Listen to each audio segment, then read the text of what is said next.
पिछले क्लास में हमने सिस्टम ऑफ लीनियर इक्वेशंस को सॉल्व करना सीखा था कि किस तरह से गाउसियन एलिमिनेशन से या गॉसियन एलिमिनेशन को यूज़ करके हम लोग सिस्टम ऑफ लीनियर इक्वेशंस को सॉल्व करते हैं।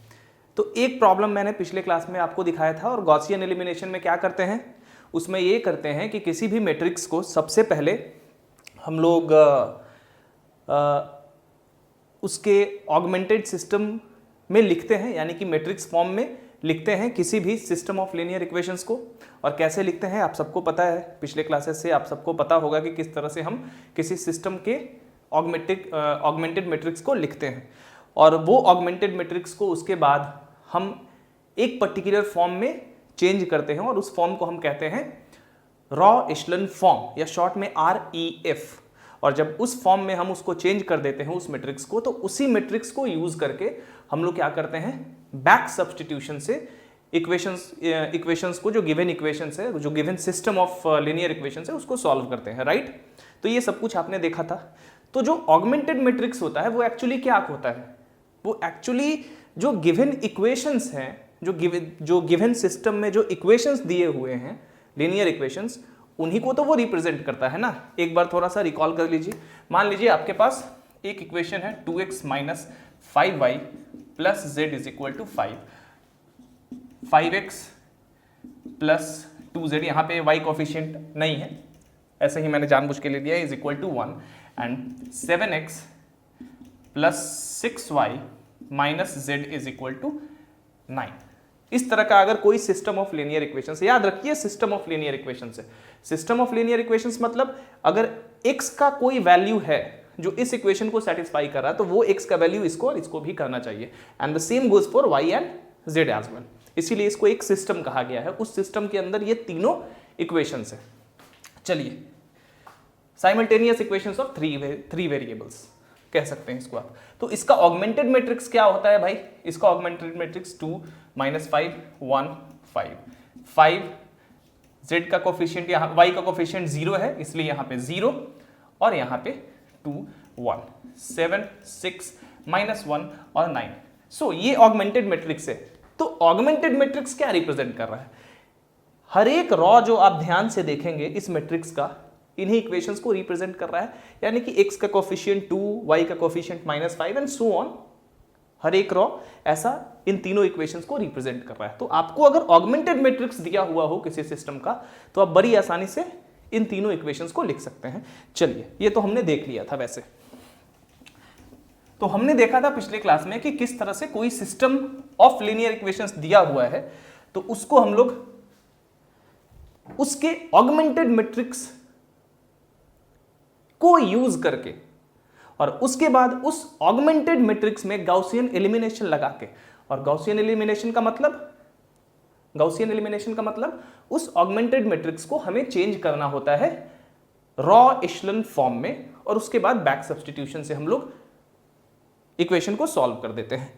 एक प्रॉब्लम मैंने आपको दिया था एज होमवर्क, आई होप आप सबसे बना हो। नहीं बना है, उस केस में मैं आपको फिर से उस प्रॉब्लम को बताने जा रहा हूं। चलिए, तो वो ये प्रॉब्लम था कि solve the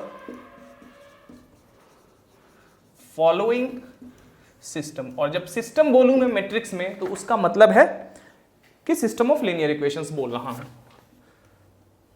x plus y plus z is equal to 2, 2x minus 3y plus 2z is equal to 4, 4x plus y minus 3z is equal to 1।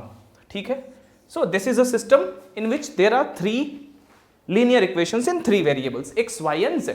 We have to solve it. आपको पता है कि आप elimination से इसको solve करते हैं, और वो लंबा जाता है प्रोसेस। अब इसका ऑगमेंटेड मैट्रिक्स मान लेते हैं कि A है, तो इसका ऑगमेंटेड मैट्रिक्स क्या हो जाएगा, 1 1 1 2 माइनस 3 2 और 4। एक बार मिला लूं कि सही लिखा है ना मैंने, 2 4 1, x plus y plus z, 2x minus 3y plus 2z and 4x plus y minus 3z। Match करा लेना जरूरी है, 4 1 माइनस 3 और ये 1। सो this is the augmented matrix. और जब हम इसको रिड्यूस्ड रॉ एशेलन फॉर्म, माफ करिएगा, रॉ एशेलन फॉर्म में चेंज करना चाहें तो किस प्रोसेस से करते हैं? By using elementary row operations. वही होता है आपका एलिमेंट्री रॉ ऑपरेशंस। तो हमने एलिमेंट्री रॉ ऑपरेशंस के बारे में पिछले क्लास में देखा था। चलिए, तो रॉ एशेलन फॉर्म में चेंज करने के लिए अब एक चीज याद रखिएगा, गॉसियन एलिमिनेशन में हमें क्या करना होता है कि किसी सिस्टम को सबसे पहले उसके ऑगमेंटेड मैट्रिक्स के फॉर्म में लिखना होता है, उसके बाद उसको हमें रॉ एशेलन फॉर्म में कन्वर्ट करना होता है और अंत में बैक सब्स्टिट्यूशन को यूज करके हम उस सिस्टम को सॉल्व करते हैं। तो गॉसियन एलिमिनेशन का ये पूरा का पूरा टेक्निक है। इसके स्टेप्स मैंने आपको लिखवा दिए हैं, कुछ करना नहीं है, आप पिछले क्लास में जाके देख सकते हैं। चलिए, अब रॉ एशेलन फॉर्म में कन्वर्ट करने के लिए यहां पे हमें एलिमेंट्री रॉ ऑपरेशंस लगाना पड़ेगा और इसका सबसे पहला जो नॉन जीरो नंबर होना चाहिए, यानी कि लीडिंग एंट्री पहले रॉ का, वो क्या होना चाहिए? 1 होना चाहिए। और यहां पे ऑलरेडी 1 है हमारा, यहां पे तो कुछ करना नहीं है। अब हमें क्या करना है कि जो ये दूसरा रॉ है हमारे पास, माफ करिएगा, ये जो लीडिंग एंट्री है पहले रॉ का, इसके नीचे सारा का सारा जो एंट्री होना चाहिए वो 0 होना चाहिए। तो वो कैसे करेंगे हम? By using elementary row operations. चलिए, यहां से हम, ये लाइन यहां तक आया है, ठीक है, कंटिन्यू है वो लाइन और यहां तक आया है। अगर आपके किताब में, माफ करिएगा, आपके कॉपी में जगह है तो बस यहीं तक एरो दीजिएगा, उसके बाद जो मैं काम यहां से करना शुरू करूंगा वो आप कंटिन्यू रख सकते हैं। तो चलिए, हम क्या करेंगे, अब हमें याद रखिए, ये बहुत इंपॉर्टेंट चीज है और कई बच्चों को यही समझ में नहीं आता है। ये लीडिंग एंट्री है हमारा और इसके नीचे जितना भी एंट्री है, अब ये तो हमारा 3x4 का मैट्रिक्स है ना, तो नीचे और 2 एंट्री है, 1 2 और भी हो सकता था। मान लीजिए यहां पे 4 इक्वेशन होता 4 वेरिएबल का, तो यहां पे एक और रो हो जाता ना, इसीलिए कह रहा हूं। अब देखिए यहां पे, अब इसको और इसको 0 करना है हमें। तो याद रखिएगा, जिस लीडिंग एंट्री के नीचे हमें 0 करना होता है, सबसे पहले ये देखिए रॉ 2 में हमें इसको, इस एंट्री को 0 करना होता है। तो हम क्या करेंगे, रॉ 2 में रॉ 1 का, जिसके अंदर लीडिंग एंट्री ऑलरेडी अभी है, रॉ 1 का कोई अप्रोप्रिएट मल्टीपल जोड़ेंगे या घटाएंगे अकॉर्डिंगली, जो भी करने पे 0 आ जाए ये नंबर। तो यहां क्या करेंगे, अगर हम R2 में से 2 R1 घटा के और जो भी रिजल्ट आए उसको R2 पे लिख देंगे। याद रखिएगा, जिसमें से जोड़ते या घटाते हैं उसी रॉ में लिखना होता है। R2 में हमने घटाया तो हमें R2 रॉ में रिजल्ट को लिखना है, यानी कि सेकेंड रॉ में। वही काम हम तीसरे में भी करेंगे, R3 - 2 R1। ध्यान दीजिए, इसमें से भी मैं एक माफ करिएगा, यहाँ पे 4 R1 होगा, इसमें से भी मैं रॉ 3 में से भी अप्रोप्रिएट मल्टीपल ऑफ रॉ 1 को ही घटा रहा हूं, क्योंकि रॉ 1 का जो लीडिंग एंट्री है उसके नीचे सारे टर्म्स को 0 हमें करना है। गुड। तो अब हमारा मैट्रिक्स क्या आ जाएगा, इसको हम लिख देंगे रिजल्ट को R3 में। So our matrix will be, पहला तो रॉ जैसे का तैसे रहेगा, इसमें कुछ चेंज वेज करना नहीं है हमें। दूसरा क्या हो जाएगा, R3 में से 4 R1, माफ करिएगा दूसरा रॉ R2 - 2 R1, तो R2 - 2 R1, 2 - 2 कितना हो जाएगा, 0, -3 - 2 -5, उसके बाद 2 - 2 यहां पे भी 0, उसके बाद 4 - 4 यहां पे भी 0 नहीं होगा, 4 - 2 × 2 होगा ना 0। चलिए ठीक है, अब वही काम हम यहां पे कर रहे हैं। तो R3 - 4 R1 यानी कि 4 - 4 × 1, 4 - 4 कितना हो जाएगा आपका, 0। हमारा काम हो गया यहां पे। उसके बाद 1 - 4, 1 - 4 आपका क्या हो जाएगा, -3, -3 - 4 -7, और अंत में 1 - 4, 1 - 4 आपका क्या हो जाएगा, माफ करिएगा 1 - 8, 1 - 8 हो जाएगा अगेन -7, 1 - 4 2 = 8। ठीक है, चलिए फिर हमें एलिमेंट्री रॉ ऑपरेशंस लगाना होगा, लेकिन कौन सा। अब पहला वाला जो लीडिंग एंट्री है उसके नीचे का सारा काम हो गया। अब हर एक रॉ एशेलन फॉर्म में क्या होता है कि जब कोई मैट्रिक्स रॉ एशेलन फॉर्म में हमें करना होता है तो हर एक रॉ में एक लीडिंग एंट्री तो होना ही चाहिए, ठीक है, एक लीडिंग एंट्री हर एक रॉ में होना चाहिए। हाँ, अंत में एक आपके पास ऐसा रॉ आ सकता है जिसके सारे एंट्रीज 0 हैं, ठीक है, बाकी जितने भी रॉ हैं उसमें तो एक ना एक आपको लीडिंग एंट्री यानी कि पहला नॉन जीरो वैल्यू उस रॉ का 1 होना चाहिए, ठीक है। हाँ, अगर जैसा कि मैंने अभी जस्ट कहा कि एक ऐसा रॉ हो सकता है उसमें जिसके सारे एंट्री 0 हैं, उस रॉ के सारे एंट्री 0 हैं, और वैसे रॉ को हम लोग सबसे लास्ट में लिखते हैं। ये मैंने आपको पिछले क्लास में बताया है अच्छे से। ओके, नाउ अब दूसरे रॉ का पहला नॉन जीरो वैल्यू 1 होना चाहिए, तो डेफिनेटली पहला नॉन जीरो वैल्यू दूसरे रॉ में है हमारा -5, तो यहीं पे 1 होना चाहिए, और हर एक रॉ का जो लीडिंग एंट्री होगा वो अपने इमीडिएटली ऊपर वाले रॉ के राइट में होना चाहिए। तो पहला लीडिंग एंट्री यहां है और दूसरे रॉ में लीडिंग एंट्री यहां होगा। अब मान लीजिए कि यहां पे 0 रहता, यहां पे 0 रहता और यहां पे ये -5 रहता, तो उस केस में लीडिंग एंट्री इसका यहां पे आता, ठीक है। लेकिन इस यहां पे भी अगर आता तो ध्यान दीजिए कि इस लीडिंग एंट्री के यानी कि पहले वाला जो रॉ का लीडिंग एंट्री है उसके राइट में ही आएगा ये, ओके, बट यहां पे तो यहीं पे आ जाएगा हमारा। तो कैसे हम लोग इसका लीडिंग एंट्री 5 ले आएंगे, किस तरह से, क्या करेंगे कि यहां पे माफ करिएगा 1 आ जाए, कुछ नहीं करना है भाई, -1/5 इंटू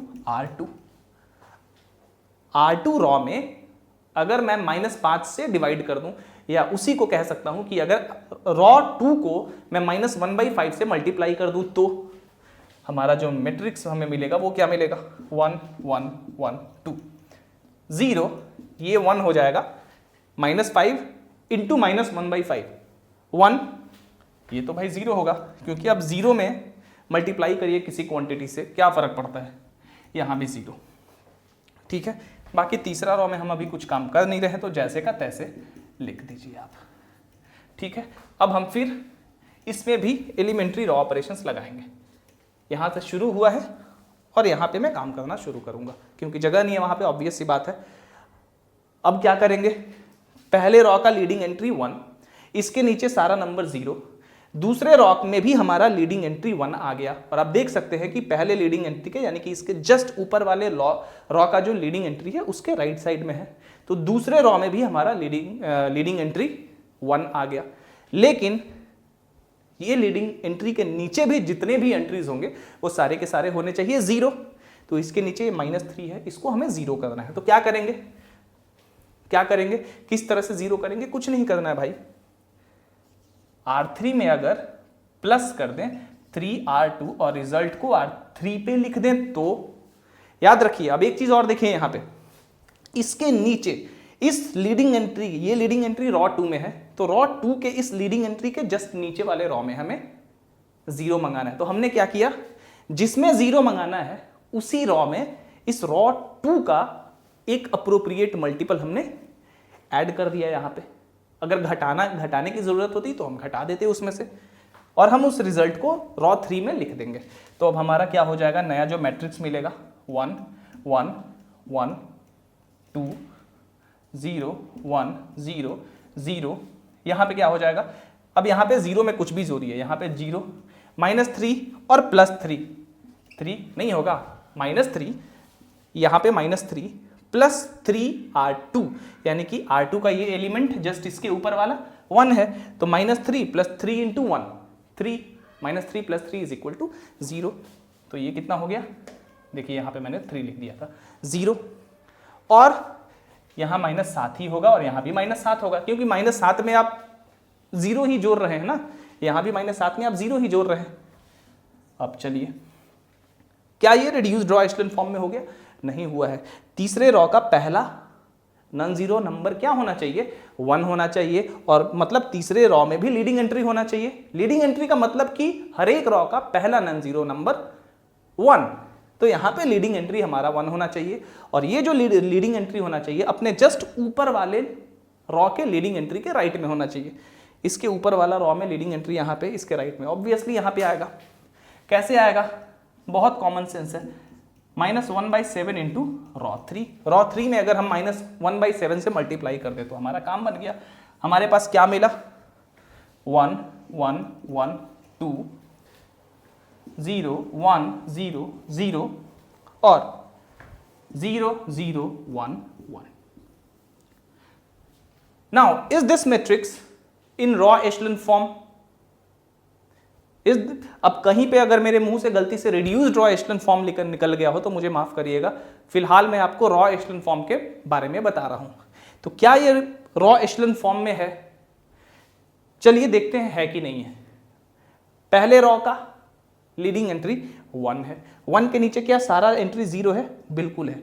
दूसरे रॉ का लीडिंग एंट्री यानी कि पहला नॉन जीरो नंबर 1 है और ये पहले रॉ के लीडिंग एंट्री के राइट में है, ठीक है, और इसके नीचे भी सब सारे एंट्री 0 है।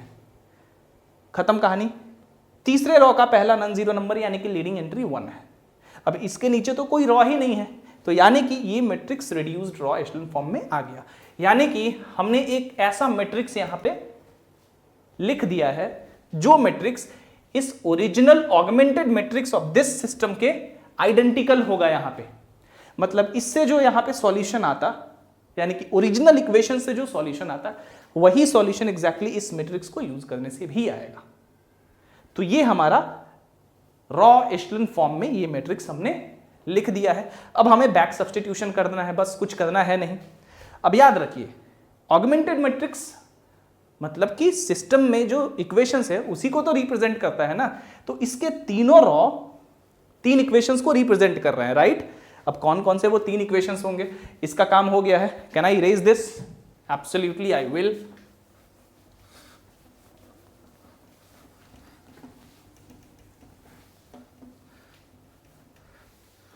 ठीक है, नाउ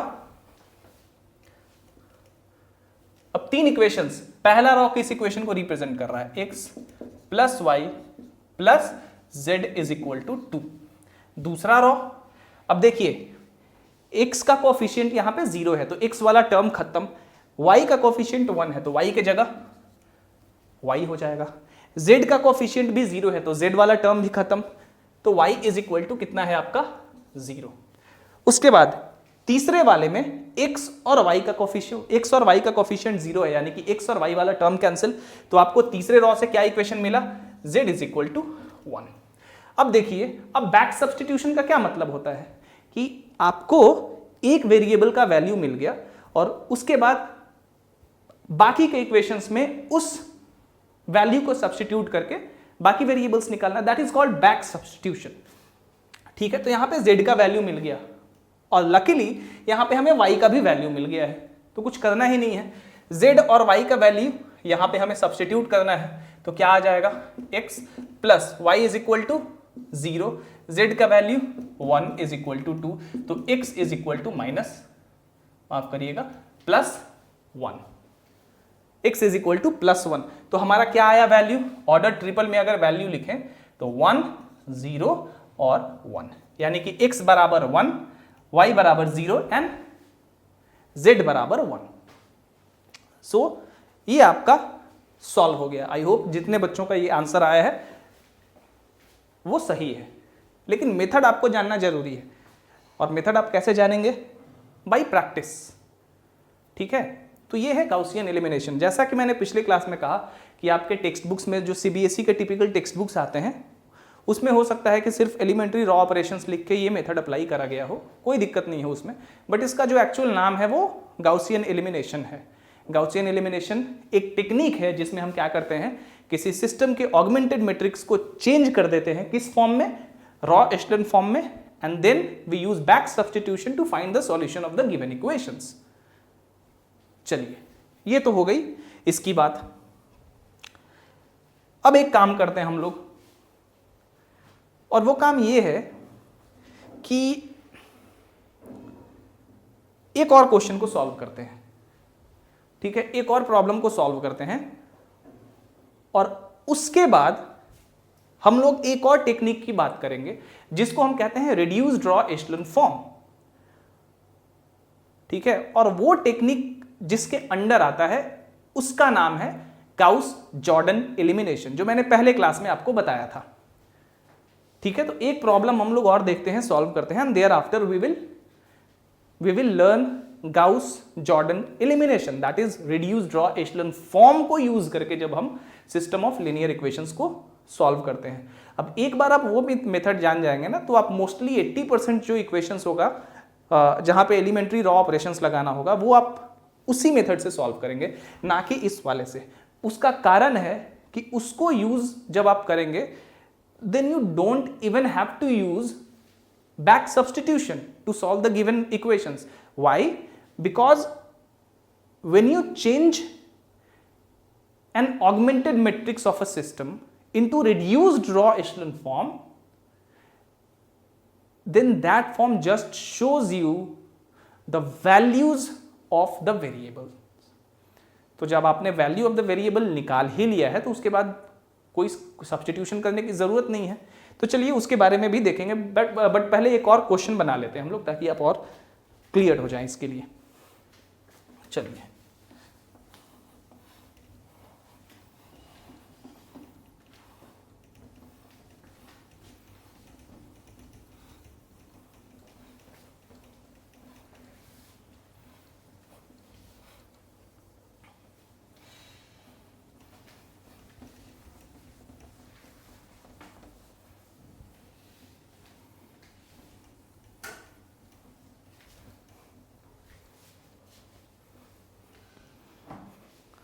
चलिए भाई, सॉल्व। एक काम करता हूं, मैं इसको रिड्यूस्ड रॉ एशेलन फॉर्म से ही बनाता हूं, क्योंकि आप रॉ एशेलन फॉर्म यानी कि गाउसियन एलिमिनेशन तो समझ ही गए हैं। अब गाउस जॉर्डन एलिमिनेशन से ही प्रॉब्लम्स बनाता हूं, क्या दिक्कत है, ज़्यादा बेटर होगा, थोड़ा सा आपका समय भी बचेगा। चलिए, तो अब देखते हैं कि गाउस जॉर्डन एलिमिनेशन क्या होता है। अब गाउस जॉर्डन एलिमिनेशन में हम क्या करते हैं कि use Gaussian elimination to change a matrix बोल रहा हूं तो किसी सिस्टम का augmented matrix, change a matrix into row echelon form, ठीक है। और उसके बाद हम क्या करते हैं, इस स्टेप के बाद हम करते हैं कि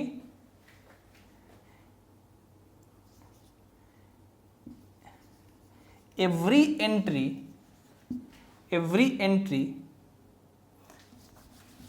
नहीं, देन चेंज द REF यानी कि रिड्यूस्ड एशेलन फॉर्म, माफ करिएगा, row echelon form into reduced row echelon form. तो हम गाउस जॉर्डन एलिमिनेशन में क्या करते हैं कि सबसे पहले गाउसियन एलिमिनेशन को यूज करते हैं किसी augmented matrix of a system को रॉ एशेलन फॉर्म में ले आने के लिए। अब आप सबको पता है कि किसी भी मैट्रिक्स को रॉ एशेलन फॉर्म में कैसे ले आते हैं, कोई दिक्कत नहीं है। सारा लीडिंग एंट्री 1 1 सारे रॉ में कर देना है और उसके नीचे सारे एंट्रीज को 0 करना है। अभी तक आप वही यूज कर रहे थे। और उसके बाद क्या करना है कि ये जो रॉ एशेलन फॉर्म आएगा इसको चेंज कर देना हमें रिड्यूस्ड रॉ एशेलन फॉर्म से। Now you all are curious कि what is reduced row echelon form. बहुत ही आसान है। रॉ एशेलन फॉर्म में क्या हो रहा था कि हर एक रॉ में जो लीडिंग एंट्री रह रहा था उसके नीचे सारे एंट्रीज 0 हो रहे थे।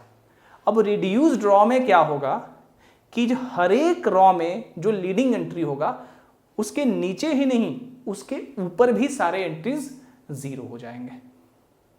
ठीक है, फिगर से समझाता हूं। मान लीजिए कि ये आपका एक मैट्रिक्स है, ठीक है,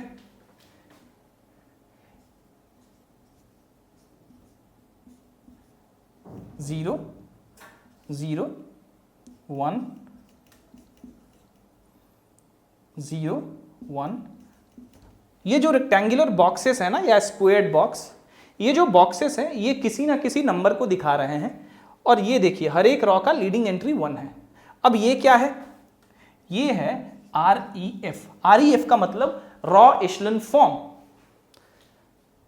अब इसको हम क्या करेंगे, रिड्यूस्ड रॉ एशेलन फॉर्म में यूज करेंगे। तो देखिए क्या हो जाएगा, जब इसको हम लोग reduced row echelon form, RREF का क्या मतलब है, रिड्यूस्ड रॉ एशेलन फॉर्म। अभी तक हम जो भी कर रहे थे वो रॉ एशेलन फॉर्म से बना रहे थे, ठीक है, अभी तक हम जो भी काम कर रहे थे वो रॉ एशेलन फॉर्म में कर रहे थे, यानी कि किसी भी ऑगमेंटेड मैट्रिक्स को रॉ एशेलन फॉर्म में ले आ रहे थे। अगर कभी उस दौरान उसको सॉल्व करते हुए इस तरह के मैट्रिक्स के लिए मेरे मुंह से निकल गया हो कि ये रिड्यूस्ड रॉ एशेलन फॉर्म है, तो प्लीज सॉरी फॉर दैट, ऐसा नहीं है, ये रॉ एशेलन फॉर्म है, not reduced row echelon form. अब देखिए वैसे समझ जाइएगा, बहुत छोटी चीज बता रहा हूं, लेकिन हो सकता है कि मेरे से अगर ऐसा हो गया हो तो उसलिए मैं पहले ही आपसे थोड़ा माफी मांग ले रहा हूं और आपको क्लैरिफाई भी कर दे रहा हूं साथ में। REF इसको हम चेंज कर देंगे रिड्यूस्ड रॉ एशेलन फॉर्म में। तो हमारा देखिए रिड्यूस्ड रॉ एशेलन फॉर्म में मैट्रिक्स क्या हो जाएगा, 1 0 0, ठीक है, ये लीडिंग एंट्री है, इसके नीचे 0 है। अब ये जो बक्सा है, बॉक्स है, इसके ऊपर ये भी हो जाएगा 0। इसके ऊपर तो कुछ है नहीं, सिर्फ नीचे है तो सब कुछ 0। तीसरे में 1, इसके ऊपर सब कुछ 0, क्योंकि इसके नीचे कुछ नहीं है, नीचे रहता तो वो सारा एंट्री भी 0 हो जाता। जैसे कि देखिए इस लीडिंग एंट्री के नीचे भी सब कुछ 0, ऊपर भी सब कुछ 0, और लास्ट वाला रॉ हमारा जो है वही रहेगा, मतलब जो एंट्रीज है वही एंट्रीज रहेगा। हो सकता है एक ऐसा एंट्री, एक ऐसा रॉ आ जाए जिसमें कि सारे के सारे एंट्रीज 0 हो, तो उस तरह के रॉ को रॉ एशेलन फॉर्म में भी और रिड्यूस्ड रॉ एशेलन फॉर्म में भी अंत में आपको सबसे अंत में लिखना है, ठीक है। तो चलिए ये हो गया हमारा काम। This is reduced row echelon form.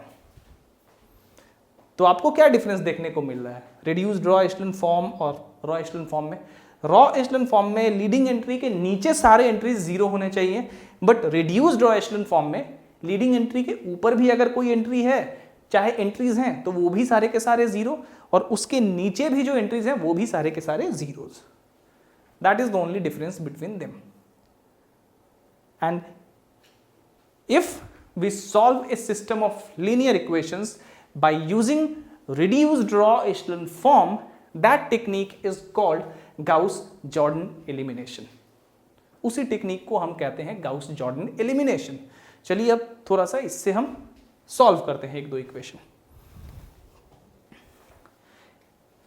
चलिए पहले एक दो चीज लिखवा देता हूं कि कोई भी matrix reduced row echelon form में कब होता है, क्योंकि रॉ एशेलन फॉर्म का तो पिछले क्लास में लिखवा दिया था, इसको भी लिखवा देता हूं।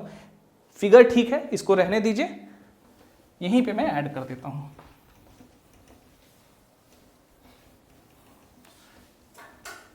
तो याद रखिए, when we solve a system of linear equations by using reduced row echelon form, that is called Gauss-Jordan elimination, and when we solve a system of linear equations by using raw echelon form, that is called Gaussian elimination।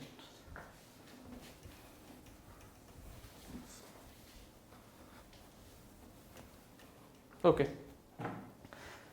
So figure रहने दीजिए, इसके ऊपर या नीचे आप add कर दीजिएगा। ए matrix, या आप लिख सकते हैं an augmented matrix of a system is in reduced raw echelon form if A it is in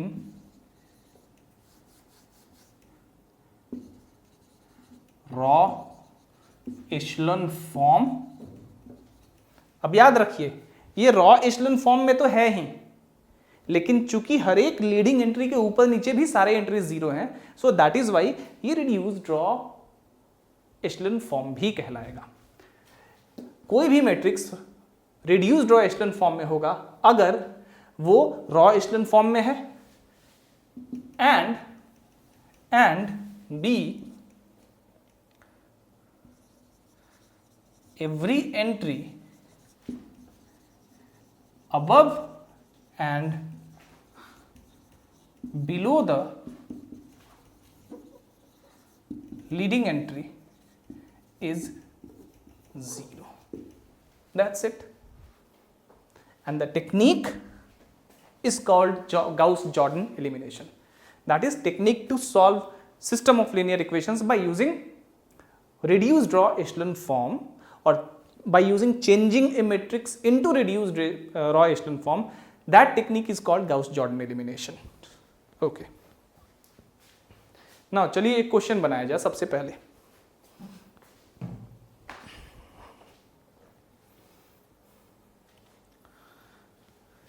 ठीक है, चलिए अब आप जब क्वेश्चन में बनाऊंगा तो आप समझ जाएंगे कि किस तरह से हम किसी मैट्रिक्स को रिड्यूस्ड रॉ एशलन फॉर्म में चेंज कर देंगे, यानी कि रॉ एशलन फॉर्म से रिड्यूस्ड रॉ एशलन फॉर्म तक जो जाने की कहानी है वो आप यहां से समझ जाएंगे प्रॉब्लम बनाते समय।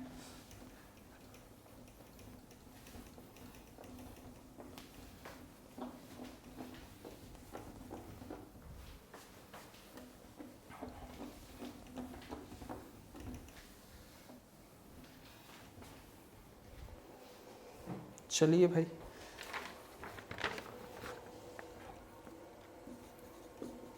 solve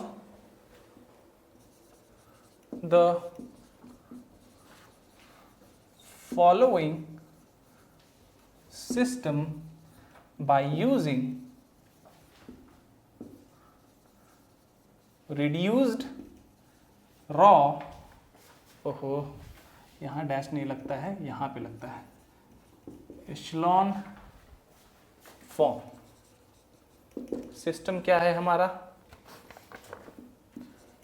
2x minus 3y minus z is equal to 13 minus x plus 2y minus 5z is equal to 6, 5x minus y minus z is equal to 49. So this is our system.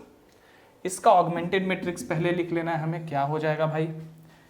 2 minus 3 minus 1 और 13 minus 1 2 minus 5 और 6 5 minus 1 और 49। Match करा लो equation एक बार। 2x minus 3y minus z is equal to 13 minus x plus 2y minus 5z is equal to 6, 5x minus y minus z is equal to 49। ठीक है, so this is the augmented matrix of this system. अब इसको हमें क्या करना है? सबसे पहले तो आपको रॉ एशलन फॉर्म में चेंज करना है, तो सारा प्रोसेस वही लगेगा जो हम लगाते आए हैं। चलिए यहाँ पे अप्लाई करते हैं हम लोग एलिमेंट्री रॉ ऑपरेशंस। और सबसे पहले तो हमें कुछ भी नहीं करना है, पहले और दूसरे रॉ को बस इंटरचेंज कर दीजिए, क्योंकि यहाँ -1 है। इस रॉ में हम -1 से मल्टीप्लाई करेंगे तो पहला एंट्री हमारा 1 तो आ जाएगा, तो इसको बस इंटरचेंज कर दीजिए। क्यों? आपको लग रहा होगा कि अरे सर आप यहाँ भी तो इस रॉ में 2 से डिवाइड कर देते हैं। हाँ डेफिनेटली कर देता, बट 2 से डिवाइड कर देता तो फिर ये वाला हमारा -3/2 आ जाता, फिर आपको थोड़ी दिक्कत होगी। एक चीज में बहुत इंपॉर्टेंट है जो कि बताना भूल गया हूं, याद रखिएगा, किसी भी मैट्रिक्स के एक से ज्यादा रॉ एशलन फॉर्म हो सकते हैं। जब आप ग्राफिंग कैलकुलेटर्स को यूज करेंगे और उसमें आप किसी मैट्रिक्स का रॉ एशलन फॉर्म निकालेंगे, तो हो सकता है कि वो रॉ एशलन फॉर्म आपने जो रॉ एशलन फॉर्म किसी मैट्रिक्स का निकाला हो उससे डिफरेंट हो, because a matrix have more than one, और may be a matrix a matrix can have more than one raw echelon form, but any matrix has one and only one reduced raw echelon form. That is reduced raw echelon form of a matrix is unique. एक ही होता है reduced row echelon form, यानी कि आप किसी भी graphic calculator से, computer से भी किसी मैट्रिक्स का रिड्यूस्ड रॉ एचेलॉन फॉर्म निकालेंगे तो वो सेम टू सेम आएगा जो आपने फाइंड आउट किया है. बट रॉ एचेलॉन फॉर्म में ऐसा नहीं है. हो सकता है कि आपका रॉ एचेलॉन फॉर्म अलग है और कंप्यूटर का या आपके ग्राफिंग कैलकुलेटर का अलग आ रहा है. ठीक है, सो इसको बहुत इंपॉर्टेंट पॉइंट है, रिमेंबर इट. अभी जस्ट मुझे याद आया. तो चलिए डेफिनेटली इसको याद रखिएगा.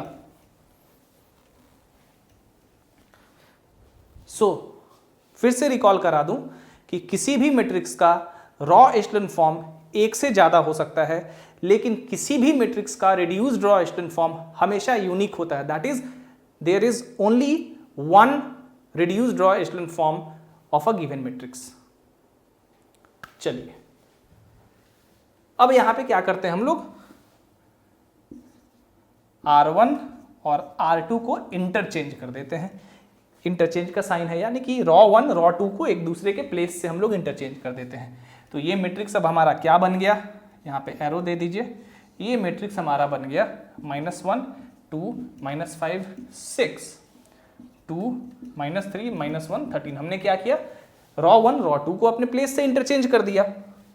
एलिमेंट्री रॉ ऑपरेशंस में 3 प्रोसेस होते हैं, उसमें एक ये भी प्रोसेस है.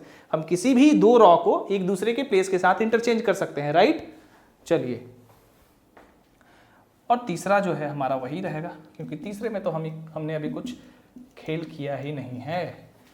चलिए अब हम लगाते हैं फिर से इस वाले मैट्रिक्स में. अब देखिए यही मैट्रिक्स ये हो गया, अब यही मैट्रिक्स वो हो जाएगा जो अभी होने वाला है.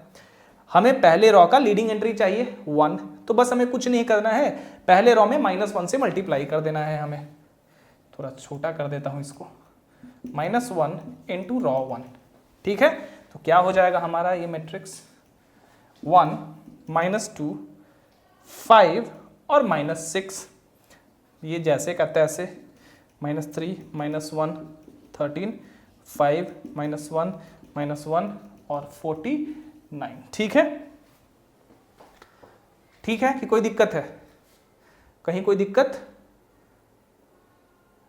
कहीं कोई दिक्कत नहीं होनी चाहिए. चलिए अब हमें क्या करना है, अब भाई 1 के नीचे सब कुछ क्या आना चाहिए, 0 आना चाहिए, क्योंकि पहला जो हमारा टास्क है वो रॉ एचेलॉन फॉर्म में चेंज करना हो. क्योंकि किसी भी मैट्रिक्स को जब आप रिड्यूस्ड रॉ एचेलॉन फॉर्म में चेंज करना चाहते हैं तो सबसे पहले उसका प्रोसेस है कि उसको आपको रॉ एचेलॉन फॉर्म में ले आना होगा. ठीक है, क्योंकि कोई भी reduced row echelon form row echelon form में तो होता ही है. चलिए ओके, अब इसमें हम लोग एलिमेंट्री रॉ ऑपरेशंस लगाएंगे. यहाँ से शुरू कर रहे हैं हम, जगह मेरे पास नहीं है. और मैं क्या करूँगा, अगर आपके पास जगह है तो इस तरह से देखिए, इस तरह से ऐसे. अब मेरे पास जगह नहीं है तो वहाँ से शुरू कर रहा हूँ, यहाँ पे आ रहा हूँ. अब हमें इस लीडिंग एंट्री के नीचे सब कुछ 0 ले आना है, तो कुछ नहीं करना है भाई. अब डायरेक्ट मारूंगा मैं, मतलब डायरेक्ट इसको बनाऊंगा R2 -2 R1 और इसको R2 पे लिखेंगे. उसी तरह R3 -5 R1 और इसको R3 पे लिखेंगे. मैट्रिक्स हमारा क्या बन जाएगा, अब ये तो वही रहेगा 1 -2 5 -6. ठीक है ना. दूसरा रॉ क्या हो जाएगा हमारा, ये 0 हो गया, 2 -2 0, फिर -3 +4 +1.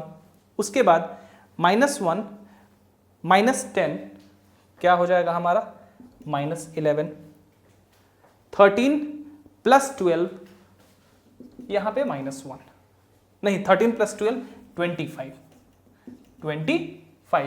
13 +12, क्योंकि -2 इंटू -6 -2 इंटू -6 +12, यहाँ पे 13 + 12 = 25. ठीक है, ये तो 0 हो जाएगा, 5 माइनस 5, 5 माइनस 5 0। उसके बाद -1 प्लस 10 प्लस 9। उसके बाद -1 माइनस 25, -1 माइनस 25 माइनस 26। उसके बाद 49 प्लस 30 79। कोई दिक्कत? कोई दिक्कत नहीं है भाई। अब एक चीज देखिए, दूसरे रॉ का पहला नॉन जीरो नंबर ऑटोमेटिकली हमारा 1 यहां पे आ गया, यानी कि हमारा लीडिंग एंट्री यहां आ चुका है। हमारा एक ही काम है कि अगले वाले स्टेप में हम एलिमेंट्री रॉ ऑपरेशंस लगा के इस लीडिंग एंट्री के नीचे वाला नंबर क्या करेंगे, 0 कर देंगे। तो किस तरह करेंगे भाई 0? किस तरह करेंगे 0? हम क्या करेंगे कि R3 में से 9 R2 घटा के R3 की जगह लिख देंगे, काम ही खत्म। क्या हो जाएगा हमारे पास? 1 माइनस 2 5 माइनस 6 0 1 माइनस 11 25। और ये क्या हो जाएगा भाई? 0 0 माइनस 26 और प्लस 99। तो 99 में से आप 26 घटाएंगे तो आपको मिलेगा कितना? 73। तो कितना हो जाएगा ये? 73 और 79 एंड माइनस 225 माइनस 146। ठीक है ना? 225 और आपका इसमें से मैंने घटा दिया 79, 6 4 1 146। ठीक है, माइनस साइन प्रोसीड करेगा क्योंकि माइनस 225 इज ग्रेटर देन 79। तो आपका आ गया 0 0 73 और माइनस 146। ठीक है भाई, यहां पे तो ठीक है ना? माइनस 26 और प्लस 99। हाँ ठीक है, ठीक है। अब हमें क्या करना होगा? अब जो है हमें क्या करना होगा ये बताइए मुझे आप। अब इसको रॉ एशेलन फॉर्म में ले आने के लिए क्या करना होगा? अब ये लीडिंग एंट्री, इसके नीचे सब कुछ 0, ये लीडिंग एंट्री, इसके नीचे सब कुछ 0। अब तीसरे रॉ का भी लीडिंग एंट्री कितना होना चाहिए भाई? 1 होना चाहिए ना। तो 1 यहां पे ले आना है। तो चलिए यहां भी एलिमेंट्री रॉ ऑपरेशंस को हम अप्लाई करते हैं। इक्वेशन मेरे पास लिखा हुआ है, तो आप इक्वेशन लिख लीजिए। मेरे पास इक्वेशन लिखा हुआ है तो मैं इसको इरेज करने जा रहा हूं।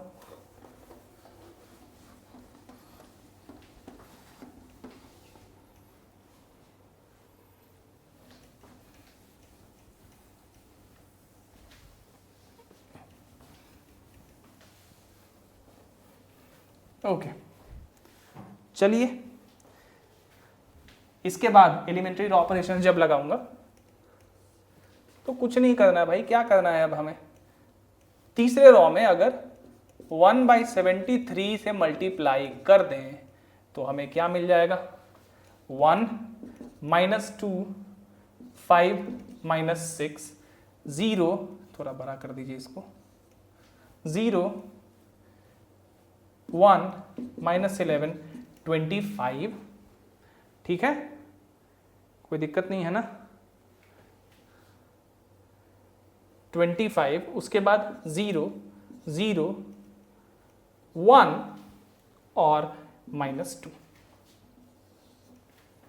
क्या ये सही है? क्या ये सही है? क्या ये रॉ एशेलन फॉर्म में है? पहले रॉ का लीडिंग एंट्री 1, पहले रॉ का लीडिंग एंट्री 1, उसके नीचे सारे एंट्रीज 0। दूसरे रॉ का लीडिंग एंट्री 1, इसके नीचे सब कुछ 0। तीसरे रॉ का लीडिंग एंट्री 1, इसके नीचे कुछ है ही नहीं। तो ये हमारा रॉ एशेलन फॉर्म में तो है। अब इसको रिड्यूस्ड रॉ एशेलन फॉर्म में करना है। वो कैसे करेंगे? अब नीचे से शुरू करेंगे। सबसे पहले इस वाले को देखेंगे, यानी कि तीसरे रॉ के लीडिंग एंट्री से देखेंगे। तीसरे रॉ का लीडिंग एंट्री 1 है। अब इसके नीचे जितने भी एंट्रीज हैं, ये इसके ऊपर, उसको हमें यहां पे 0 करना है। तो चलिए कर देते हैं। क्या क्या करेंगे प्रोसेस? अब ध्यान दीजिए यहाँ पे क्या करूंगा मैं, जो प्रोसेस ऊपर से नीचे आते समय लगा रहा था वही रिवर्स प्रोसेस में लगाऊंगा। अब चूंकि रॉ 3 का ये लीडिंग एंट्री है और इस लीडिंग एंट्री के जस्ट ऊपर वाले सारे एंट्रीज को मुझे 0 करना है, तो ये दूसरे रॉ में है -11, यानी कि इसके ऊपर वाला 1 के ऊपर वाला ये एंट्री, और ये पहले रॉ में है 5। तो हम कैसे करेंगे, हम ये करेंगे कि दूसरे रॉ में से तीसरे रॉ का, लीडिंग एंट्री वाले रॉ का अप्रोप्रिएट मल्टीपल घटाएंगे या जोड़ेंगे और उसको जो भी रिजल्ट आएगा दूसरे रॉ में लिख देंगे। उसके बाद एक और एलिमेंट्री ऑपरेशन लगाएंगे जिसमें कि पहला जो रो है उसमें रॉ 3 का ही, यानी कि जिसका लीडिंग एंट्री है, जिस रॉ का लीडिंग एंट्री है, इसी रॉ 3 का अप्रोप्रिएट मल्टीपल रॉ 1 के साथ भी घटाएंगे और या फिर जोड़ेंगे, जो भी अकॉर्डिंगली हमारा काम होगा उसके हिसाब से, और जो भी रिजल्ट आएगा उसको हम लोग रॉ 1 पे लिख देंगे। चलिए देखिए कैसे वही प्रोसेस हो रहा है, बस अब हम नीचे से ऊपर जा रहे हैं, यहां से शुरू करना है। तो हम क्या करेंगे, रॉ 2 में हम ये कर देते हैं, या चलिए सबसे पहले रॉ 1 में ही कर देते हैं। क्या करना है, R1 माइनस 5R3 और रिजल्ट को R1 में लिख देंगे, क्योंकि भाई 5 माइनस 5 यहां तो 0 आ जाएगा। चलिए, और R2 प्लस 11R3 और रिजल्ट को R2 में लिख दीजिए। कोई दिक्कत, R2 है, हमने पहला क्या है R2 की जगह लिखा, पहला R1 है, जो भी रिजल्ट आया उसको R1 की जगह लिखा। हमें क्या मिल जाएगा देख लीजिए। सबसे पहले ये देखिए, R1 में से हम 5R3 घटा रहे हैं, यहां तो 1 ही मिलेगा, क्योंकि भाई 1 में से आप 0 ही घटाएंगे ना, 5 इंटू 0 ही आएगा। उसके बाद यहां पे -2 ही रहेगा, यहां पे आपका हो जाएगा 0। यहां पे इस मैट्रिक्स को ध्यान में रखिएगा, इसका मैं थोड़ा सा आपको डिफरेंस बताऊंगा दोनों में, रिड्यूस्ड रॉ एशेलन फॉर्म और रॉ एशेलन फॉर्म का। ये 0 हो गया और अंत में -6 और +10 क्या हो जाएगा, -6 प्लस 10, यहां हो जाएगा 4, यहां क्या हो जाएगा 4। ठीक है, चलिए भाई यहां पे 4 हो गया, यहां पे तो 0 होगा, R2 यानी कि 0 में आप 0 ही जोड़ रहे हैं, यहां पे क्या होगा 1 होगा, यहां पे क्या होगा 0, -11 प्लस 11 0, उसके बाद 25 और -22 3 होएगा ना। चलिए भाई 3 होएगा तो 3 होएगा, और यहां पे 0 0 1 और -2। ध्यान दीजिए, इस लीडिंग एंट्री के ऊपर सब कुछ 0 हो गया। अब दूसरे रॉ में आते हैं, दूसरे रॉ का लीडिंग एंट्री ये है, इसके नीचे तो सब कुछ 0 है, इसके ऊपर भी सब कुछ 0 करना होगा। तो क्या करेंगे हम, शुरू करिए यहां से, हम एलिमेंट्री रॉ ऑपरेशंस लगाएंगे। तो कुछ नहीं करना है, इसके ऊपर इसको 0 करना है, यानी कि अगर हम R1 में प्लस कर दें 2R2 तो हमें क्या मिलेगा, और इस रिजल्ट को हम R1 पे लिख दे तो हमें क्या मिलेगा,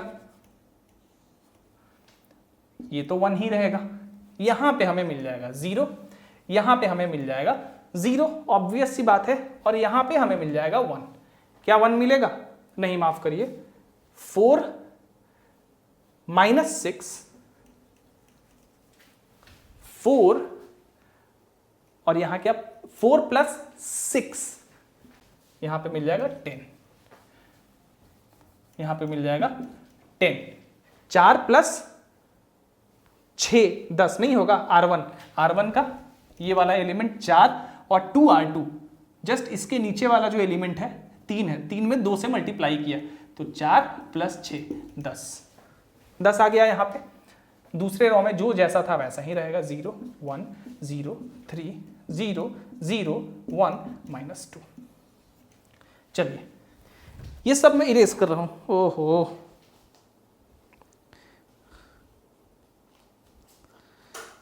ओके, ये सब कुछ मैं नीचे का इरेज कर रहा हूं ताकि आपको थोड़ा सा क्लियरली सब कुछ दिखे। ये आपने कर लिया होगा, नहीं किया होगा तो आप पॉज करके आप इसको कर लीजिए, कोई दिक्कत नहीं होगी, लेकिन समझने के बाद ही करिएगा, ठीक है ना, समझना जरूरी है, और नहीं समझ में आया तो मेरे से पूछिए, ये टफ नहीं है, एक दो बार आप करेंगे ना आपको पता चल जाएगा ये, ठीक है। मुझे आपको समझाना, यहाँ पे समझाना पड़ रहा है खड़ा होके, नहीं तो ये बहुत आसान होता है ये। once you practice lot of problems like 20-25 questions, then it is a very easy process to solve systems of linear equations. अब देखिए, अब पहले देखिए कि क्या ये मैट्रिक्स हमारा रिड्यूस्ड रॉ एशेलन फॉर्म में आ गया। पहला लीडिंग एंट्री, उसके नीचे सब कुछ 0, दूसरे रॉ का लीडिंग एंट्री 1, उसके भी नीचे सब कुछ 0, ऊपर सब कुछ 0, तीसरे रॉ में लीडिंग एंट्री 1, अब इसके नीचे तो कुछ है नहीं, होता तो वो भी 0 होना चाहिए था, ऊपर में सब कुछ 0, अब कोई रॉ है ही नहीं। दैट मीन्स ये हमारा रिड्यूस्ड रॉ एशेलन फॉर्म में है। सबसे पहले ये हमारा, अब हमें एक आइडेंटिकल मैट्रिक्स मिला है, ओरिजिनल मैट्रिक्स जैसा था उसके, और ये हमें 3 इक्वेशंस को बता रहा है। अब ध्यान दीजिए कौन कौन से 3 इक्वेशंस है। पहला रॉ किस इक्वेशन को बता रहा है, x, y वाला टर्म खत्म क्योंकि कोफिशिएंट 0 है, z वाला भी टर्म खत्म क्योंकि कोफिशिएंट 0 है, और इज इक्वल टू 10, x का वैल्यू निकल गया। दूसरा रॉ कौन सा इक्वेशन बता रहा है, x वाला कोफिशिएंट खत्म, y वाला कोफिशिएंट 1 है तो यहाँ पे y, z वाला कोफिशिएंट 0 है तो z वाला टर्म भी खत्म, तो y इज इक्वल टू 3। अंत में हमारे पास बचा x टर्म यहाँ पे कैंसिल, y टर्म कैंसिल क्योंकि 0 कोफिशिएंट दोनों का, z इज इक्वल टू -2। तो आपका x is equal to 10, y is equal to 3 and z is equal to -2। अब ये देखिए कि कितनी आसानी से आपने वैल्यू निकाल लिया। अब मान लीजिए कि आपने यहीं तक छोड़ दिया होता है, यानी कि रॉ एशेलन फॉर्म में भी, ये ही रॉ एशेलन फॉर्म है, अब यहां तक छोड़ा होता तो आपका z लास्ट रॉ बता रहा है कि z इज इक्वल टू -2, और जो सेकेंड रॉ है वो बता रहा है कि y -11z is equal to 25। अब y का वैल्यू यहां पे सब्सटीट्यूट करते आप -2, यहां पे 11z इज इक्वल टू 25, तो आपका यहां कितना हो जाता, 11z इज इक्वल टू, ये इधर आता हो जाता आपका माइनस ये 25, ये 25 है, z इज इक्वल टू -2, हमने यहाँ पे y -11z is equal to 25, y का वैल्यू हमने -2 सब्सटीट्यूट किया, यहाँ पे -11z है, 11z इज इक्वल टू -27। ये कैसे आ रहा है भाई, कुछ गड़बड़ हो रहा है क्या, कहीं कुछ गड़बड़ हो रहा है। आंसर कितना है, 10 3 -2, आंसर तो ठीक है, कहाँ पे गड़बड़ हो रहा है, 1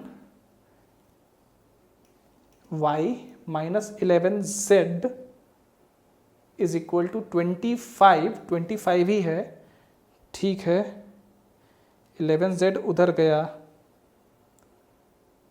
ये कैसे हो सकता है, यहाँ से z इज इक्वल टू आपका -27/11 क्यों आ रहा है, आना तो नहीं चाहिए ये। देखिए कहीं पे कुछ हमने गड़बड़ी तो करा है, क्योंकि y का वैल्यू तो ठीक है, तीसरा जो हमारा रॉ है वो इक्वेशन दे रहा है y is equal to -2, so this is right. यहाँ भी हमारा y इज इक्वल टू -2 है, x इज इक्वल टू हमारा 10 होना चाहिए। ओहो, देखिए यहाँ z इज इक्वल टू -2 है ना, मैं भी क्या कर रहा हूँ, आज रात हो गया, काफ़ी लग रहा है, नींद आ रहा है मुझे, sorry, z is equal to -2 है ना, अंत में z इज इक्वल टू -2 है, तो y और ये कितना हो जाएगा +22 इज इक्वल टू 25, यहाँ से y इज इक्वल टू कितना आ जाएगा आपका 3, y इज इक्वल टू 3। अब z is equal to -2, y is equal to 3, इस वाले इक्वेशन में सब्सटीट्यूट करेंगे। ये कौन सा इक्वेशन शो कर रहा है, पहला x -2y plus 5z is equal to -6, इसमें आप x माफ करिएगा z और y का वैल्यू सब्सटीट्यूट करिए and you will get x is equal to 10।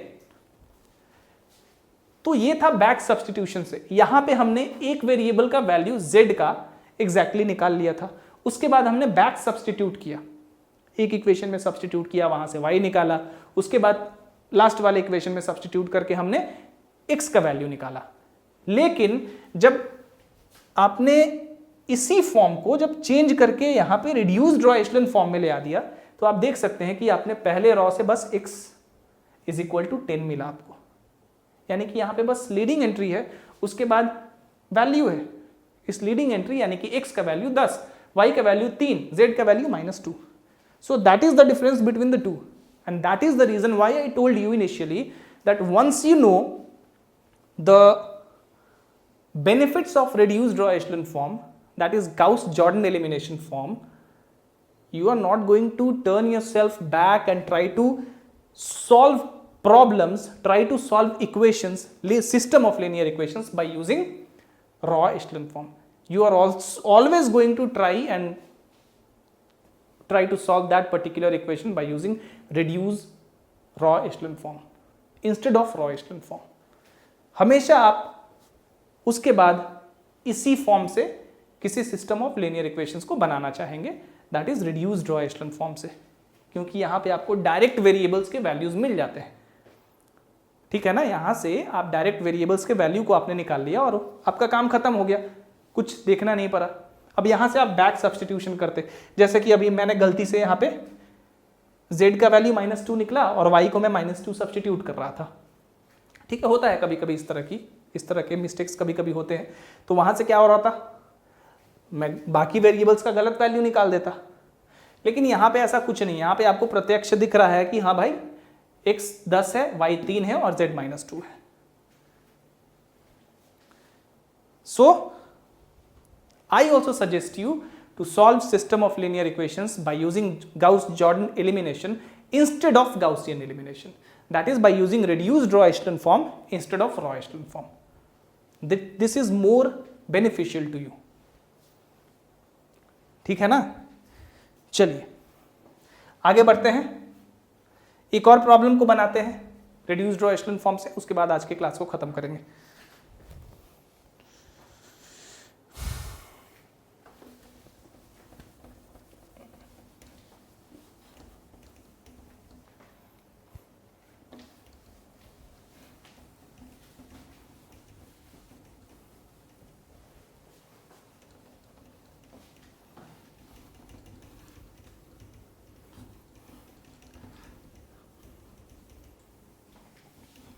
तीन चार क्लास और जाएगा मैट्रिक्स का। अब देखिए मैं थोड़ा सा डिटेल में पढ़ाता हूँ सब कुछ, इसीलिए नंबर ऑफ लेक्चर्स थोड़े ज़्यादा हो जाते हैं।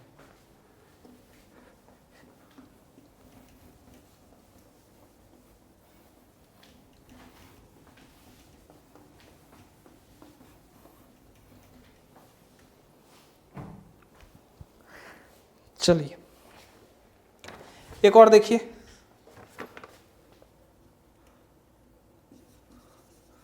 solve the following system.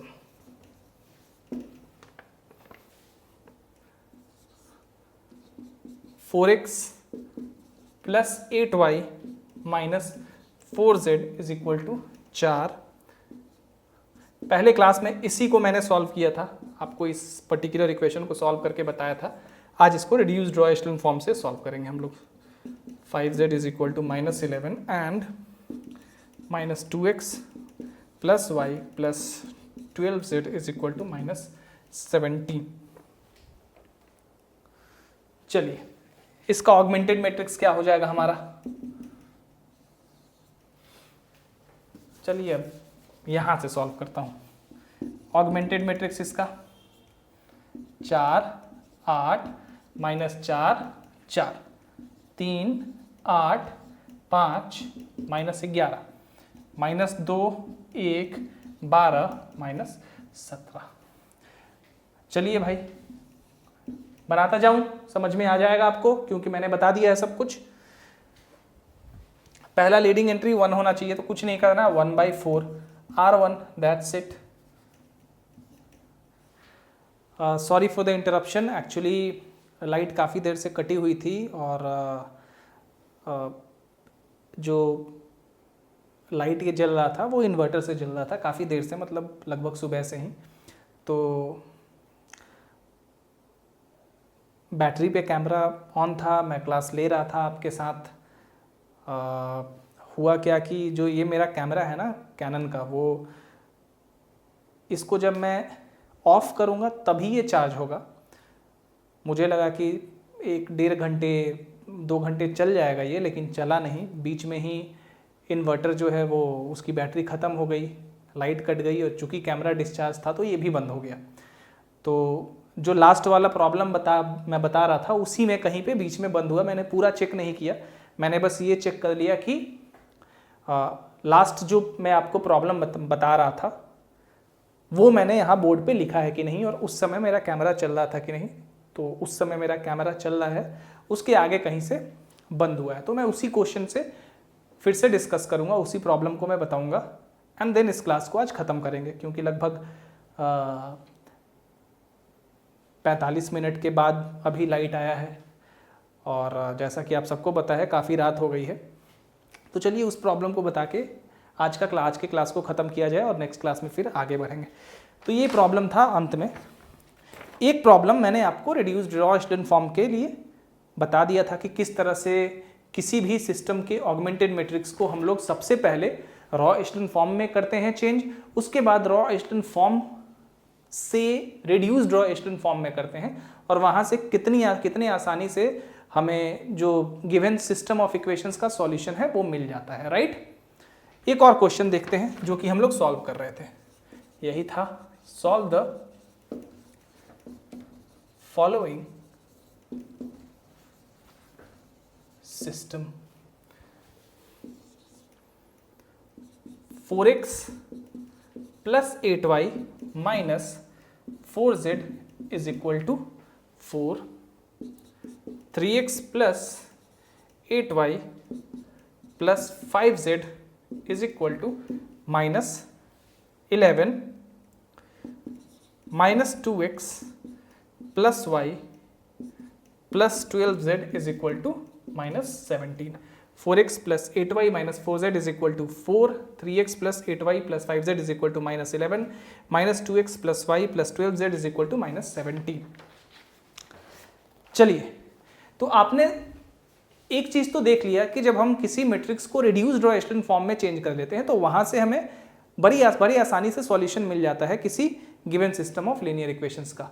Raw echelon form में भी अगर चेंज कर दे तो वहां से बैक सब्स्टिट्यूशन करना पड़ता है, बट सॉल्यूशन वहां से भी हमें फाइंड आउट हो जाता है, हमें पता चल जाता है कि कौन कौन से सॉल्यूशंस होंगे।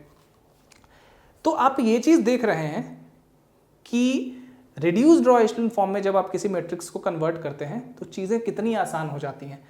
इसीलिए मैं कह रहा था कि जब आप रिड्यूस्ड रॉ एशेलन फॉर्म को समझ जाते हैं तो आप बार बार ये कोशिश करते हैं कि उसी फॉर्म से हम लीनियर इक्वेशंस को सॉल्व करें, that is system of linear equations को सॉल्व करें, और ये सही भी है, ठीक है। तो always try to change the augmented matrix into system of linear equations, माफ करिएगा, into reduced row echelon form and then try to find the solution. क्योंकि एक बार आपने रिड्यूस्ड रॉ एशेलन फॉर्म में चेंज कर लिया तो उसके बाद फाइंड करने के लिए कुछ रह ही नहीं जाता है, क्योंकि उसी मैट्रिक्स में आपको दिख जाता है कि वेरिएबल्स के वैल्यू क्या क्या होंगे। चलिए इसको भी बना लेते हैं। इसका ऑगमेंटेड मैट्रिक्स होगा हमारा 4, 8, -4, 4, 3, 8, 5, -11, -2, 1, 12, -17।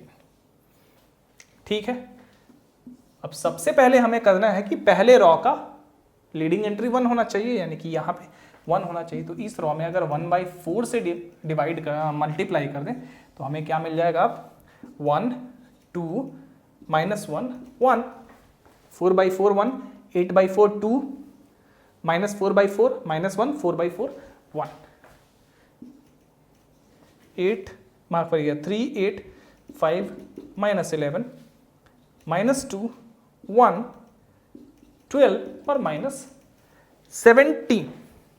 क्योंकि इन दोनों में कुछ करना ही नहीं है, हमने रॉ ऑपरेशन सिर्फ रॉ 1 में अप्लाई किया है, तो बाकी दोनों रॉ की ऐसी तैसी चलिए ओके, अब इस लीडिंग एंट्री के नीचे जितने भी एंट्रीज है सबको जीरो करना है हमें, तो क्या करेंगे, R2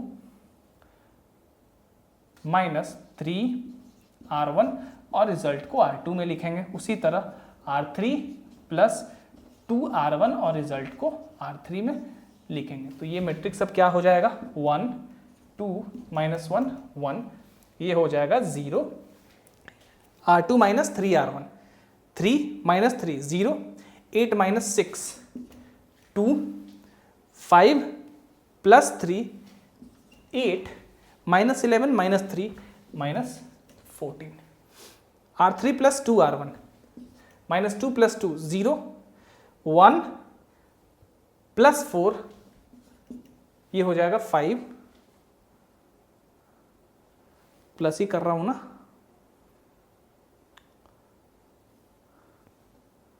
ठीक है ठीक है, इक्वेशन सही लिखा है ना मैंने, इक्वेशन जो है, हाँ ठीक है, इक्वेशन तो ठीक है, इक्वेशन सही लिखा है। 1 प्लस 4 ये हो जाएगा 5, 12 minus 2 10, minus 17 plus 2, minus 17 plus 2 minus 15, ठीक है भाई। अब क्या करें हम लोग, दूसरे रॉ का लीडिंग एंट्री 1 होना चाहिए, कुछ नहीं करना है, दूसरे रॉ में अगर 1/2 R2 कर दें, यानी कि दूसरे रॉ को 1/2 से मल्टीप्लाई कर दें तो हमारा काम हो जाएगा। अब ये मैट्रिक्स किस में चेंज हो जाएगा, इस मैट्रिक्स में 1 2 माइनस 1 1 0 1 4 माइनस 7, 2 से मैंने डिवाइड कर दिया है, मतलब 1/2 से R2 में मल्टीप्लाई किया, तो 0/2 0, 2/2 1, 8/2 4 और माइनस 14/2 माइनस 7, और अंत वाले रॉ की ऐसी तैसी 4 10 माइनस 15, ठीक है। चलिए, आई होप आपने इक्वेशन लिख लिया हो। अब मैं इसको इरेज करने जा रहा हूं।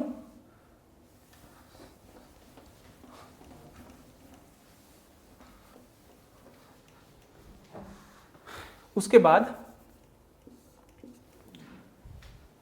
अब ये लीडिंग एंट्री है हमारे दूसरे रॉ का, इसके नीचे भी सारे एंट्री 0 होने चाहिए, तो क्या करेंगे, R3 माइनस, नहीं, हाँ ठीक तो है, R3 माइनस 5 R2 और रिजल्ट को लिख देंगे R3 में, नहीं रिजल्ट को, हाँ रिजल्ट को R3 में लिखेंगे, ठीक तो है। तो हमारा मैट्रिक्स अब हमें क्या मिल जाएगा, 1 2 माइनस 1 1 0 1 4 माइनस 7, और ये हो जाएगा 0 0 और 10 माइनस 20 माइनस 10 और माइनस 15 और प्लस 35 प्लस 20, ठीक है। अब भाई तीसरे रॉ का लीडिंग एंट्री भी हमारा 1 होना चाहिए, तो बस तीसरे रॉ में अगर माइनस 1/10 से मल्टीप्लाई कर दें तो हो जाएगा हमारा काम, 1 2 माइनस 1 1 1 0 1 4 माइनस 7 0 0 1 माइनस 2, ठीक है ना। Now this matrix is in row echelon form, you can use back substitution to find the solution of the required solution of the given system of linear equations। यहीं से आप find out कर सकते हैं। तीसरा रॉ हमें equation दे रहा है z इज इक्वल टू -2, तो z का वैल्यू आपको यहीं से पता चल रहा है कि -2 होगा। दूसरा रॉ आपको एक इक्वेशन दे रहा है, पहला रॉ इक्वेशन दे रहा है, बैक सब्सटीट्यूट करिए, दूसरे में z का वैल्यू सब्सटीट्यूट करिए, y मिल जाएगा, और इस वाले इक्वेशन में y और z का वैल्यू सब्सटीट्यूट करिए, x मिल जाएगा आपको। लेकिन क्यों नहीं हम इसी मैट्रिक्स को, इस रॉ एशेलन फॉर्म को अब कन्वर्ट कर लेते हैं रिड्यूस्ड रॉ एशेलन फॉर्म में। तो इसके बाद हमारा सब्स्टिट्यूशन कुछ इस तरह से होगा, गिरना मत भाई, इरेज कर दिया मैंने। वीडियो को पॉज करके जहां जहां जरूरत होगा लिख लीजिएगा, बट रिमेंबर पहले आपको समझना जरूरी है, ठीक है। ओके, क्या हो गया ये, तीसरे रॉ से स्टार्ट करेंगे। तीसरा रॉ का लीडिंग एंट्री यहाँ 1 है, इसके ऊपर सब कुछ 0 होना चाहिए। तो क्या करेंगे हम लोग भाई, R1 और R2 को जोड़ेंगे। इसको ध्यान दीजिए, ये 0 होना चाहिए, ये भी 0 होना चाहिए, तो बस ये ध्यान दीजिए। अब इसमें इस रॉ को और इस रॉ को, मतलब इस नंबर को और इस नंबर को क्या मैथमेटिकल ऑपरेशन करेंगे कि 0 आ जाएगा दोनों को सब्ट्रैक्ट या जोड़ घटाने से। डेफिनेटली 1 और -1 को जब जोड़ देंगे तो 0 आएगा, इसीलिए इस रॉ को और इस रॉ को जोड़ दिया तो ये और ये जुट गया, ये और ये जुट गया, ये और ये जुट गया, और अंत में ये और ये भी जुट गया। तो क्या हो गया हमारा, इसको लिख देंगे हम R1 पे। उसी तरह अब इसको भी 0 करना है, तो इसके और इसके साथ क्या करेंगे मैथमेटिकल ऑपरेशन के 0 हो जाए रिजल्ट। 4 है तो 4 घटा देंगे, यानी कि R2 में से 4 R3 घटा के रिजल्ट को R2 पे लिख देंगे, काम खत्म हमारा। तो हो जाएगा 1 2, ये हो जाएगा 0 और 11 और माइनस, माफ करिएगा यहाँ 1 है, मैं 11 पढ़ रहा हूं, 1 और -2, ये -1 आ जाएगा, ठीक है। उसके बाद R2 - 4R1, ये तो हो जाएगा हमारा 0, ये 1 हो जाएगा, 4 - 4 0 और -7 और +8 +1 और अंत वाला जैसा है वैसा। चलिए अब क्या करना है भाई, इसके ऊपर सब कुछ 0 हो गया। आप चूंकि रिड्यूस्ड और एशेलन फॉर्म में कर रहे हैं तो हर एक लीडिंग एंट्री के ऊपर वाले भी सारे नंबर्स 0, सारे एंट्रीज 0, नीचे वाले भी 0। इसके नीचे तो कुछ था नहीं तो इसका काम खत्म। अब रॉ 2 का लीडिंग एंट्री ये है, इसके नीचे तो सब कुछ 0 है, इसके ऊपर भी सब कुछ 0 होना चाहिए, यानी कि ये भी 0 होना चाहिए। तो इसको 0 क्या करेंगे, कुछ नहीं करेंगे भाई। अगर R1 में से 2R2 घटा के R1 की जगह लिख दे तो अब याद करिए, जो हम गिवन मैट्रिक्स यानी कि ऑगमेंटेड मैट्रिक्स को जब हमें रॉ एशेलन फॉर्म में कन्वर्ट करना था तो हम ऊपर से नीचे की तरफ यही सब प्रोसेस अप्लाई करते आ रहे थे। अब रिड्यूस्ड रॉ एशेलन फॉर्म में कर रहे हैं तो बस नीचे से ऊपर हम जा रहे हैं। सबसे पहले तीसरे रॉ में देखा कि लीडिंग एंट्री है, इसके ऊपर सब कुछ 0 किया। दूसरे रॉ के लीडिंग एंट्री के ऊपर सब कुछ 0 किया, क्योंकि नीचे तो पहले से 0 हमने कर दिया है रॉ एशेलन फॉर्म ले आते समय। अब बस ऊपर वाले सभी नंबर्स को 0 कर देना है। तो वही प्रोसेस हम नीचे से ऊपर की ओर लेके जा रहे हैं। तो क्या हो जाएगा हमारा, ये हो जाएगा 1, ये हो जाएगा 0, 2 - 2 0, ये भी 0, ये कितना हो जाएगा -3, -1 -2 -3, ये -1 है और -2R1, यानी कि इस -1 में से -2 यानी कि 1, ये -1 और इसमें -2 इंटू इसके जस्ट नीचे वाला ये एंट्री 1, कितना होगा -1 -2 -3, ठीक है। ये बाकी ऐसी तैसी 0 1 0 0 1 -2 पहला। अब ये हो गया हमारा रिड्यूस्ड रॉ एशेलन फॉर्म में। अब यहां से आप डायरेक्ट सॉल्यूशन देख लीजिए। पहला रॉ x = -3, दूसरा रॉ y = 1, तीसरा रॉ z = -2। भाई पहला रॉ में x = -3 ही तो है, क्योंकि y वाला कोफिशिएंट 0 और z वाला कोफिशिएंट 0, दैट मीन्स y और z वाले टर्म खत्म है, तो बचा equation x = -3। Same goes for the second raw and the third raw. Second raw से y = 1 मिल रहा है, थर्ड रॉ से z = -2 मिल रहा है। तो यहां से आपको ये समझ में आता है कि जब हम किसी मैट्रिक्स को रिड्यूस्ड रॉ एशेलन फॉर्म में कन्वर्ट कर लेते हैं, then we don't need back substitution to find the solution. Just watch the matrix thereafter and you just got the required solutions. ठीक है, तो ये हो गया आपका reduced raw echelon form. I hope आपको समझ में आया हो सब कुछ, कोई दिक्कत ना हुआ हो। अब नेक्स्ट क्लास में मैं कुछ प्रॉब्लम दूंगा, मैं कुछ प्रॉब्लम लिख रहा हूँ, आपको उसका PDF में प्रोवाइड करवा दूंगा इस तरह के सिस्टम ऑफ लीनियर इक्वेशंस को सॉल्व करने के लिए रॉ एशेलन फॉर्म से और रिड्यूस्ड रॉ एशेलन फॉर्म से, यानी कि गाउसियन एलिमिनेशन से भी और गाउस जॉर्डन एलिमिनेशन से भी। अब दूसरी चीज़ ये है कि जो ये प्रोसेसेस हैं, अब आपको पता है कि लीनियर जो सिस्टम ऑफ लीनियर इक्वेशंस है उनका सॉल्यूशन या तो नो सॉल्यूशन होगा, या तो वन सॉल्यूशन होगा, या तो इन्फाइनाइटली मेनी सॉल्यूशंस होता है। अब वो भी हम इससे पता कर सकते हैं कि किस सिस्टम का नो सॉल्यूशन होगा, किसका इन्फाइनाइटली मेनी सॉल्यूशंस होगा और किसका वन सॉल्यूशन होगा।